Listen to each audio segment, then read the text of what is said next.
Bem-vindos ao Psim Áudio. Hoje a gente vai se aventurar por um território que é famoso pela complexidade, mas também por um brilho único. Um brilho bem particular, né? Exato. Estou falando do Seminário 18 do psicanalista Jacques Lacan, lá de 1971, com um título que já é um programa, de um discurso que não fosse do semblante. Que já é uma provocação por si só. Totalmente. Nossas fontes são trechos do próprio seminário, um material que é denso, a gente sabe, mas a nossa missão aqui é tentar, desembrulhar isso juntos. Desempacotar um pouco, né? E olha, essa provocação do título é o ponto de partida perfeito. Lacan não está prometendo entregar pra gente um discurso verdadeiro, livre de aparências. Então é o contrário. É o contrário, ele parte dessa hipótese, e se existisse um discurso que não fosse de semblante, para justamente mostrar como todo e qualquer laço social, toda forma da gente se relacionar é, por estrutura, uma forma de semblante. Certo. Mas semblante aqui não é sinônimo de mentira, de falsidade, né? De jeito nenhum. Pense mais como uma encenação, uma construção necessária. É o palco onde a vida acontece. A grande questão que ele deixa no ar é: se a gente vive nessas construções, o que existe nos furos, nas falhas dessa estrutura? Ok, ótimo ponto de partida. Se tudo é semblante ou construção, isso pode soar meio desolador. Mas se não é falsidade, como é que o Lacan organiza essa ideia de que a realidade é uma espécie de palco? Ele faz isso de um jeito muito elegante, propondo o que ele chamou de 4 discursos. Os famosos 4 discursos. Exato. E a melhor maneira de pensar neles, eu acho, é como 4 sistemas operacionais para as interações humanas. Sistemas operacionais. Gostei da imagem. É isso. Ele não está olhando o conteúdo do que a gente diz, mas a estrutura lógica por trás. Dependendo do programa que está rodando, as regras do jogo social mudam completamente. Entendi. Então, em cada um desses sistemas tem peças que mudam de lugar. Perfeito. Ele identifica 4 elementos que ficam girando, trocando de lugar. Pensa assim, em qualquer interação, sempre tem um elemento que comanda, que dá a ordem, o ideal. Lacan chama de significante mestre. O S1. Isso, o S1. Aí tem um saber, um como fazer, um conhecimento, que é o S2. Tem o sujeito, o indivíduo ali na estrutura, que é o sujeito barrado. E, por fim, sempre tem um produto, uma sobra, algo que se perde e se ganha no processo. O famoso objeto A. O objeto, o mais de gozar. A genialidade dele foi mostrar que, ao girar a posição desses 4 elementos, você tem lógicas sociais, radicalmente diferentes. Isso torna a coisa mais palpável. A gente pode ver um exemplo, o mais famoso deles, o discurso do mestre. Como ele funciona na prática? Claro, o discurso do mestre é a lógica mais antiga, a mais fundamental. Pensa na ordem de um rei ou, para trazer para hoje, Um CEO de uma startup. Perfeito. O CEO, o mestre, chega e dá uma ordem, um ideal. Vamos revolucionar o mercado. Esse é o comando, o S1. Certo. Essa ordem se dirige a quem? Aos funcionários, que têm o conhecimento técnico, o saber, o S2, e os coloca para trabalhar. O que essa operação toda produz? Um produto, um aplicativo. Exato. O produto, a sobra, o mais de gozar. E a pergunta é: onde está o sujeito, o funcionário, nessa história? Ele está só trabalhando, executando. Exato. Ele está dividido, alienado do propósito final. Ele executa a tarefa, mas a verdade por trás daquela ordem do mestre, ela lhe escapa. Ele é uma engrenagem na máquina. Entendi. A estrutura é: faça isso com este conhecimento para gerar este produto, e o indivíduo fica meio à margem. E como isso se diferencia, por exemplo, do discurso da universidade? O contraste é fascinante. No discurso da universidade, quem está no lugar de comando, no lugar do mestre, não é uma pessoa, é o próprio saber. O saber com S maiúsculo. Exatamente. Pensa na burocracia do Estado ou numa instituição acadêmica. O saber é impessoal. A ciência provou que os fatos são estes. Não tem um rosto. Não tem. E esse saber se dirige a quem? Ao sujeito, que agora é o estudante ou o cidadão, e o objetivo é produzir mais sujeitos que se encaixem nesse sistema, que reproduzam esse saber. Que interessante, o professor então não é o mestre. Não, ele é só um veículo para o saber. E o aluno é o produto a ser moldado por esse saber. Em um, uma vontade comanda o saber. No outro, saber comanda a vontade. E o Lacan está interessado nos bugs desse sistema, certo? Nas falhas. Isso me leva a uma outra coisa. A famosa frase dele, o inconsciente é estruturado como uma linguagem. Sim.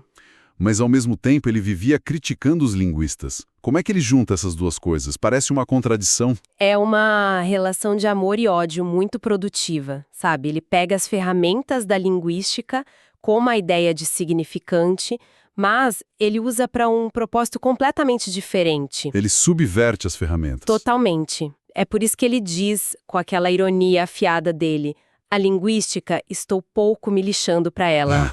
Bem a cara dele. Não é. O interesse dele não é classificar vertos, é ver o que a estrutura da linguagem faz com a gente, como ela nos constitui, nos divide. E é aí que ele faz a distinção mais importante de todo o seminário.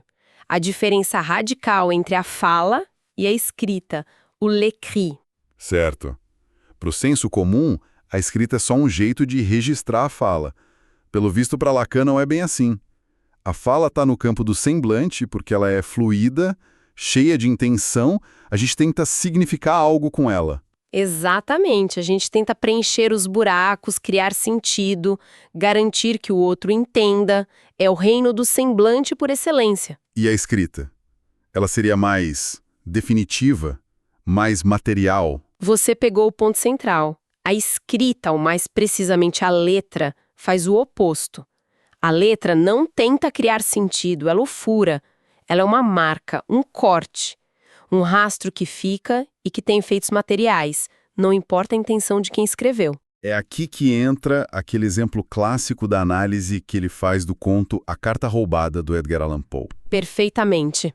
A análise é brilhante. No conto, tem uma carta com um conteúdo super comprometedor que passa de mão em mão. O que o Lacan aponta é que o conteúdo da carta é irrelevante. Como assim irrelevante? Isso soa muito contraintuitivo. A história toda é sobre a informação na carta. É, mas ninguém no conto sabe exatamente o que está escrito nela. O que importa é a própria carta como objeto material, como uma letra que circula. A sua simples presença ou a sua ausência determina o poder, a angústia, as ações de todo mundo. Então o que está em jogo é o poder do significante puro e não o significado. Exato. A carta funciona como um coringa no baralho, o valor dela depende da posição no jogo. E aqui vem um ponto polêmico. Lacan diz que a posse da carta feminiliza quem a detém. Opa, como assim? Ele não está falando de gênero, né? Não, de forma alguma, é uma posição estrutural. Ele diz que a carta feminiliza porque, na teoria dele, a posição feminina está ligada ao não todo, a algo que escapa à lógica totalizante do poder, que ele chama de lógica fálica. Entendi. É um poder que não é absoluto. Exato. Quem tem a carta rainha, o ministro ganha um poder que depende de um segredo, de algo velado. É um poder frágil, baseado no que está escondido. E essa posição de ter um poder que não é todo, que tem um furo, é o que ele chama de feminina. A letra escrita materializa essa lógica. Uau. Ok, isso muda tudo. A escrita, então, não é uma ferramenta dentro do semblante, mas é a própria borda do semblante, o lugar onde a construção toda mostra a costura. Perfeito. E ele até cria uma palavra para isso, um neologismo que parece um enigma. Litura terre. Sim, é uma palavra valise espetacular. Vamos desmontar. Primeiro, ele brinca com a palavra inglesa litter, que significa lixo, restos. Lixo. Sim, ele pega isso de uma citação do James Joyce. A letter, a litter. Uma letra, um lixo. A letra é o que sobra do discurso, o resto que não se encaixa no sentido. É aquilo que não serve para comunicação, mas que fica lá como um dejeto. Isso. Em segundo lugar, tem rature, que em francês a rasura é pagamento. A escrita sempre apaga uma superfície para escrever algo novo. É um ato de violência. Ok, faz sentido. Lixo, rasura e o terre. Terra é a terra, o chão onde essa inscrição acontece. E, finalmente, a palavra inteira, literaterre, soa como litoral, que é litoral em francês. Litoral, à beira do mar. Exatamente.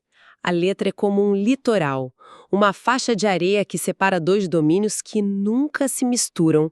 De um lado, o oceano do saber, do sentido, do simbólico, do outro, o continente do real. Aquilo que é impossível de dizer, que não tem sentido algum. Nossa, que imagem poderosa!